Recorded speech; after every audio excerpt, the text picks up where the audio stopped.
केंद्रीय मंत्री कृष्णपाल गुर्जर ने कहा कि फरीदाबाद का विकास अब 2041 प्लान के तहत किया जाएगा, क्योंकि जो विकास पहले हुए हैं वे आगे की आबादी को ध्यान में रखकर नहीं किए गए थे। लेकिन अब फरीदाबाद की आबादी लगभग 30 लाख के करीब हो चुकी है। 2041 तक का हिसाब को देखते हुए फरीदाबाद को डेवलपमेंट करने की जरूरत है। इसको लेकर उन्होंने IIMT स्थित FMDA के कार्यालय में FMDA नगर निगम HSVP फरीदाबाद स्मार्ट सिटी विभागों के अधिकारियों की बैठक ली, जिसमें विकास को लेकर विस्तार से चर्चा की गई। इंडियन मिरर टुडे के लिए पृथला से जितेंद्र बेनीवाल की रिपोर्ट।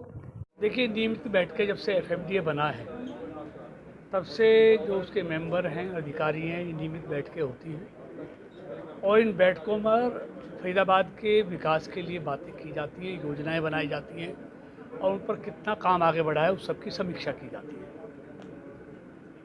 माननीय मुख्यमंत्री जी के आशीर्वाद से फरीदाबाद मेट्रोपॉलिटन डेवलपमेंट अथॉरिटी बना। हमारे यहाँ नगर निगम भी है, HSVP भी है और फरीदाबाद स्मार्ट सिटी में भी है। 4 अलग अलग संस्थाएं हैं, तो आज चारों की इकट्ठी मीटिंग, जो कुछ काम FMDA के पास हैं, कुछ नगर निगम के पास हैं, कुछ HSVP के पास हैं, कुछ स्मार्ट सिटी के पास हैं। चारों में सामंजस्य रहे और चारों पे कहाँ कहाँ आपस में रुकावटें हैं वो बैठकर दूर की जा सके, इस सब पर चर्चा हुई है। और फरीदाबाद में ढांचागत विकास हो। फरीदाबाद की जब आबाद हुआ 1951 में BK हॉस्पिटल बना, 1972 में सेक्टर आए, तब की आबादी और अब की आबादी में ज़मीन आसमान का अंतर है। आज लगभग फरीदाबाद की आबादी 30 लाख के करीब हो गई है, लेकिन फरीदाबाद में इंफ्रास्ट्रक्चर आप देखें तो कोई पहले जैसा है। लेकिन FMDA बना है 4 अक्टूबर 2019 को ये नोटिफाई हुआ, इसका एक्ट नोटिफाई हुआ। तो फरीदाबाद के लिए एक इंटीग्रेटेड डेवलपमेंट स्कीम बनाने की बात हुई है। जो डेफिशिएंसी हैं कि आबादी बढ़ती गई, इंफ्रास्ट्रक्चर भूखा हुई रहा, उसके लिए एक इंटीग्रेटेड डेवलपमेंट स्कीम बनाने की आज बात हुई है।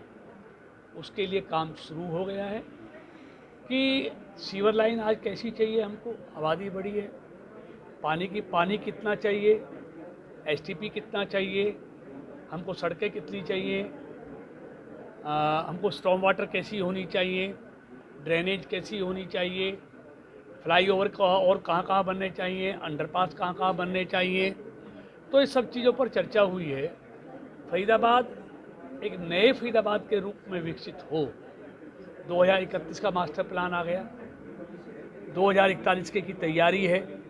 तो हमने ये कहा है कि 2041 की आबादी को ध्यान में रखते हुए फरीदाबाद का नया integrated development master plan scheme बननी चाहिए। उस पर काम शुरू हो गया है और जो डेफिशिएंसी पिछली रह गई हैं उन डेफिशिएंसियों को भी इसमें इंक्लूड किया जाए कि वहाँ पर सीवर लाइन बदलेगी, ड्रेनेज नहीं डलेंगी, रोड चौड़े होंगे, नए अंडरपास बनेंगे, ओवरब्रिज बनेंगे। तो ये सब चीज़ें उसमें और इंक्लूड हों और एक नया फरीदाबाद के लोगों को देखने को मिले, सारी मौलिक सुविधाएं। पृथला का क्या कुछ मुद्दा उठाया गया मीटिंग में, किन किन विषयों पर चर्चा की गई? देखिए, वैसे तो सारे जितने भी हमारा नगर निगम और FMDA का जितना भी एरिया है और FMDA में जो चीज़ें गई हैं, सारी जो स्मार्ट रोड हैं, बड़ी रोड हैं या स्मार्ट सिटी की बात है, सभी पर चर्चा हुई। लेकिन मैंने तो विशेष तौर पर जो मेरे पृथला के 7 गाँव इस नगर निगम में शामिल हुए पीछे, क्योंकि FMDA बना है तो निश्चित तौर पर इसका दायरा बढ़ाना पड़ता है और 7 गाँव मेरे जो इसमें गए हैं विधानसभा के, उनके लिए जो सफाई कर्मचारी हैं, जोड़ हैं, ये सारे ओवरफ्लो हैं और जो रोड हैं वो टूटी हुई हैं।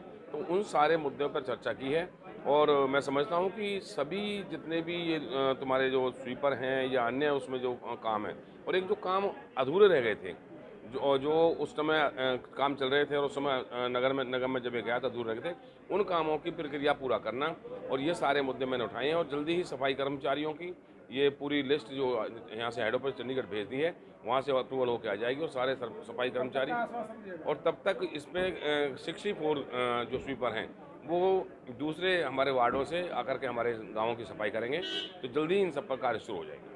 मंत्री और विधायक सभी जिले के थे, क्या चर्चा हुई, किस बात को लेकर प्लानिंग हुई है? देखो, प्लानिंग हुई है। मैंने तो मीटिंग में एक बात ये भी रखी कि बाकी विधानसभाओं के मुकाबले हमारी NIT 86 को FMDA में उतना मान सम्मान प्यार नहीं मिल रहा। काम नगर निगम करेगा और पैसा सारा FMDA में जाएगा, एक बात। दूसरी बात, आज मुझे बड़ी अच्छी लगी बात कि कृष्ण पाल जी ने, जो हमारे शहर से सांसद भी हैं और केंद्र में मंत्री भी हैं, कि उन्होंने सरकार की जो कमियां हैं, सरकार से जो गलत काम हुए, कृष्ण पाल जी ने आज सब अफसरों के आगे भले ही अपनी सरकार की कमी उजागर की, मैं अप्रिशिएट करता हूं इस चीज़ को। उन्होंने देखो मुख्यतः बात करी, जो आज की मीटिंग थी शहर के विकास को लेके थी, और हम सबको पता है कि विकास मास्टर प्लान के थ्रू होता है। इस समय हमारे शहर में जो रनिंग मास्टर प्लान है वो 2031 का है, और 2018 में भाजपा के शासनकाल में हमारा मास्टर प्लान पास हुआ था। और कृष्ण पाल जी ने आज मीटिंग में तमाम अफसरों के आगे, जिले के प्रशासनिक अधिकारियों के आगे कहा कि मास्टर प्लान में जो गलतियां हो गई हैं, उन गलतियों को आगे सुधारते हुए 2041 के अंदर जो भी काम किया जाए वो शहर की प्रॉपर जनसंख्या को दिमाग में रखते हुए, इंटीग्रेटेड प्लान को दिमाग में रखते हुए किया जाए। और ये कटु सत्य है, आज वो भी शहर के अंदर रह रहे हैं, वो भी देख रहे हैं पानी की समस्या है, सीवरेज की समस्या है, रोडें टूटी पड़ी हैं, आए दिन चोरी हो रही है, आगजनी हो रही है। कारण कि जो 2018 में भाजपा के शासन में मास्टर प्लान पास हुआ था, उस मास्टर प्लान को ढंग से बनाया ही नहीं गया। अब ये तो आप कृष्ण पाल जी से पूछिए, उन्होंने खुद एडमिट किया है मीटिंग के अंदर कि भाई जो मास्टर प्लान सरकार हमारी 2031 का पास हुआ है, उसके अंदर काफ़ी खामियां रह गई हैं, जिसकी आज भुगतान पूरा शहर भुगत रहा है। हाँ, उसमें खास तौर से तो उन्होंने कहा कि भाई FAR बढ़ती रह रही है और हम लोग इंफ्रास्ट्रक्चर नहीं बढ़ा पा रहे हैं। और आप सबको पता है, चाहे TOD पॉलिसी हो या रेजिडेंशियल एरिया में, और जो FAR बढ़ा है, मैक्सिमम FAR किस शासनकाल में बढ़ा है? सीएम कहते हैं कि ये तो वक्त की जरूरत है, इसलिए बढ़ाना पड़ेगा। अब देखिए साहब, जब भी तो शहर हमारा पिछड़ा है कि शहर के मुख्यमंत्री कुछ कहते हैं, हरियाणा के मुख्यमंत्री कुछ कहते हैं, दोनों एक राह पे होते तो बहुत अच्छी बात होती। पंजाब, हरियाणा, हिमाचल की खबरों को जानने के लिए चैनल को सब्सक्राइब जरूर करें।